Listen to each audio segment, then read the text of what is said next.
स्वराज्य हा माझा जन्मसिद्ध हक्क आहे आणि तो मी मिळवणारच। जब भारत अंग्रेजों की गुलामी की बेड़ियों से जकड़ा हुआ था, चारों ओर से सिर्फ अंग्रेजी हुकूमत की क्रूरता और मुल्क में फैली ब्रिटिश हुकूमत की आवाज आती थी, तब उस दौर में इस हिंदुस्तान में एक ऐसी आवाज उठी जिसने अंग्रेजों की नाक में दम कर दिया। आज से 163 साल पहले महाराष्ट्र के रत्नागिरी में 23 जुलाई 1856 को जन्म हुआ था भारत मां के एक रत्न का, जो सिर्फ एक आवाज नहीं थी। उस आदमी के शरीर में जितनी ताकत थी, मन उससे भी मजबूत था। जो लिखता था तो उसे पढ़कर अंग्रेज डरते थे और भारतीय एक होते थे। जो बोलता था तो सीधा करता था अपने हक और अधिकार की बात। जिसने मंच ना मिलने पर एक ऐसा मंच बनाया कि वो आज देश का सबसे बड़ा त्योहार बन गया। स्वराज्य मेरा जन्मसिद्ध अधिकार है और मैं इसे लेकर रहूंगा। गुलाम भारत को अपने इस अधिकार के बारे में बताने वाले थे केशव गंगाधर तिलक।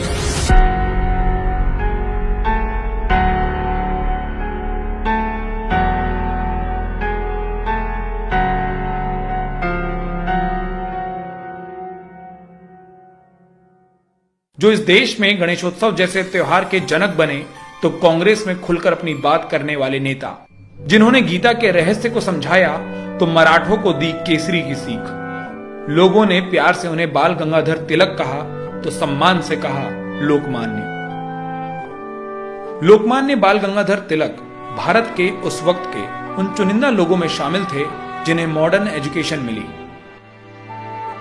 कई सब्जेक्ट्स को पढ़े बाल गंगाधर तिलक खुद अंग्रेजी को बिल्कुल भी पसंद नहीं करते थे। उन्हें लगता था कि अंग्रेजी हमें गुलाम बनाती है, इस भाषा में भारत की संस्कृति के लिए कोई आदर नहीं है। बाद में जब वो भारत की आजादी के लिए अपनी आवाज उठाने लगे तो उन्हें लगा कि ज्यादा लोगों तक अपनी बात पहुंचानी चाहिए। इसके लिए जरूरी है कि लोगों को पढ़ाया जाए, उन्हें अंग्रेजों का सच बताया जाए। और इसके बाद उन्होंने शुरू किया अपना मराठी अखबार केसरी। केसरी उस दौर का एक ऐसा अखबार होता था जिसमें लिखे लेखों को पढ़कर लोग अंग्रेजों के खिलाफ लड़ाई को तैयार हो जाते थे। खुद बाल गंगाधर तिलक केसरी में ऐसा लिखते थे कि अंग्रेजों ने उनके लेख से डरकर उन पर राजद्रोह तक का मुकदमा चला दिया था। अंग्रेजों को उनकी हकीकत बताने के लिए तिलक ने केसरी के साथ साथ एक अंग्रेजी अखबार मराठा को भी शुरू किया था। अंग्रेज रोज मराठा पढ़ते और तिलक के बेखौफ अंदाज को समझते जाते। बाल गंगाधर तिलक ने 1890 में कांग्रेस ज्वाइन की थी। वो कांग्रेस के तेजी से उभरते नेता बने। धीरे धीरे तिलक के विचारों से पूरी कांग्रेस और पूरा देश एकमत होने लगा। लेकिन अपने लेखों और विचारों की तरह तिलक का मिजाज भी बेहद गर्म था। कांग्रेस में अंग्रेजों के खिलाफ तेजी से आवाज ना उठती देखकर उन्होंने अपना रास्ता भी अलग कर लिया था।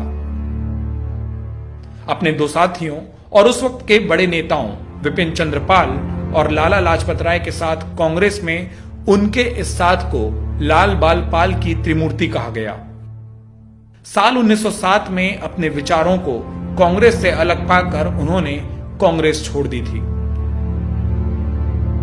बंगाल के विभाजन की लॉर्ड कर्जन की नीति को समझने के बाद बाल गंगाधर तिलक ने भारत में स्वदेशी आंदोलन और बॉयकॉट मूवमेंट को साथ साथ चलाया। उनका कहना था कि लोगों को विदेशी सामान छोड़ देना चाहिए और स्वदेशी अपनाना चाहिए।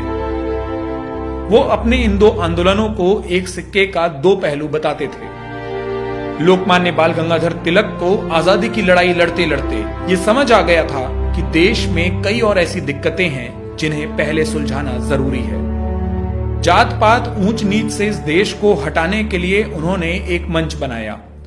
साल 1893 में उन्होंने महाराष्ट्र में गणेशोत्सव की शुरुआत की। एक ऐसा त्योहार जो हर घर में मनाया जाता था, उन्होंने उसे घर से निकालकर लोगों के बीच लाया। गणेशोत्सव के जरिए लोकमान्य बाल गंगाधर तिलक ने लोगों के बीच के भेदभाव को तो मिटाया ही, साथ ही लोगों में आजादी के संदेश को भी पहुंचाया। उनका शुरू किया ये पर्व आज महाराष्ट्र की पहचान बन गया है। अपने लेख से लोगों को जगाने वाले, गणेशोत्सव का त्योहार देने वाले, विचारों में स्पष्ट लोकमान्य ने अपने जीवन में कई किताबें भी लिखी थी, लेकिन उनकी लिखी गीता रहस्य, गीता जैसे महान ग्रंथ में छिपे रहस्य को भी बता गई।